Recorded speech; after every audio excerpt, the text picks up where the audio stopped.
Zeneko gertakarixen inguruen Zalibako zagotegiak gertatu dararen inguruan zerbait esan nahi genioke harriari, ikusitza galdera ontze karreratzen bat dagoela saskiretan. Eta behin, bai langileen eta bai familien elkartasuna adierazi nahi dugu Euskal Herriari dutik, Arjatiko Euskal Herriari dutik, pairatzen da bidean egoeragatik eta zorionatzen dut, bai? Orduan, Bilduk orain dela legealdi asko saiatzen ari gara gure herrialdean zaborraren inguruan egiten den gestio eskasaren kontra egiten. Gure eredua eta zuek jarraitzen duzuen eredua ezberdina da eta herri guztiak daki aspaldi. Hain da ezberdina, orain dela legealdi asko konflikto politiko bat bihurtu zala, udabenetan baita ere. Zaborra medio, bere kudeaketa privatizatzea izan da Eusko Jaurlaritzak hartu duen bidea zoritxarrez. Eta Eusko Jaurlaritzaren premia izan da zaborraren inguruko gestio guztia privatizatzea. Hor daukagu zabortegiaren mako estruktura hori, hondakinak sortzeko ahalik eta ahalik gutxi ere egitea, ze zabortegiari jaten egunikako, badakigu azken gola gutxietan zer gestio egin dan eta zer eratzen ditu jako zaborra ez sortzeari, gure herrian badakigu ez da lago berziklatzen eta horren datuak zeintzuk diren, eta azkenean politika kontu bat da, bai? Zer egin zaborrekin, ahalik eta gutxien sortu edo negozio bat bihurtu. Zaborraren gestioaren privatizazioa legala da. Baina legala izanik, argi geratu da zoritxarrez honen inguruko kontrola eskasa izan dara eta efikazia gabekoa. Egia baldin bada, faldan udazkinetik, Eusko Jaurlaritzak azetiela zabortegiak top egin zuela, eta azken-azkenetan langile batek itzadurak zeudela, salatu zituela, oso larria da gertatu.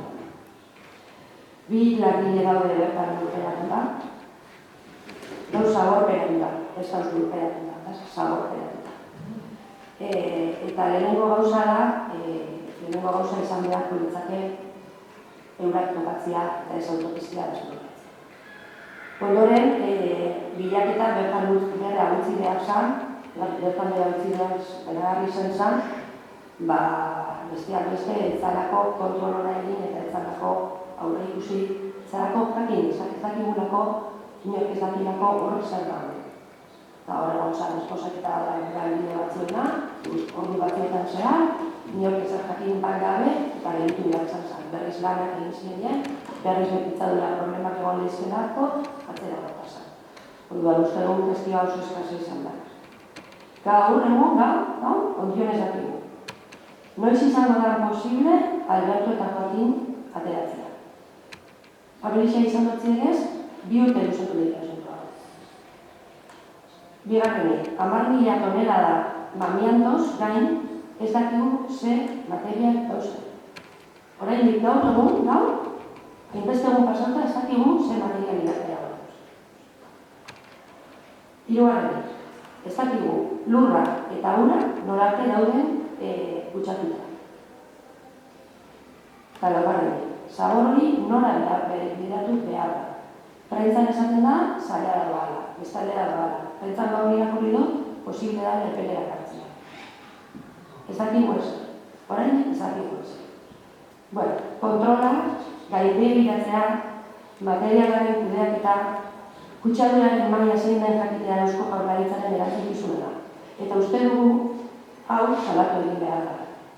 Gestio hau salatu egin behar da. Ezin izan da txarrago bezala. Eta aurreratu bidaz, eta esan diot, gutxi balitz, EAJak 2 mezu bota ditu, bostegun isilik egon ostean, 2 mezu bota ditu. Bat, gure kritikak elektoralistak direla, hauteskundeak zuen buruak konbokatu ditzuenean. Hau da, zuen buruak konbokatu ditu, ez dut. Hauteskundeetan zuek jarri hartu zuen, ez da elektoralista. Hauteskundeak eukit, edo ez eukit, nik hitzberdina izan dut zuzuen. Hitzberdina izan dut zuzuen. Zaborraren kudeaketarekin gu aspaldi bat dut. Eta bigarrenik, desbideratu nahi garaia, esan ez, batzokiak erasotu bat izan. Eta hemen, erasotuak izan garenok herritarrak. Erasotua herriak izan da. Bi pertsona hilik agertu direlako, ondiora agertu ez direlako. Ondoko herriak arriskoan direlako, herritarrei informazio ezaielako eman, eta ez dakigulako noiz arte egongo garen horren izan. Hau gana izanik, gure taldea, zazpidetan zutok lehua gutaketan, zazpidetan, nire taldea kritikora elkarregatzeneko plazan egiko da protesta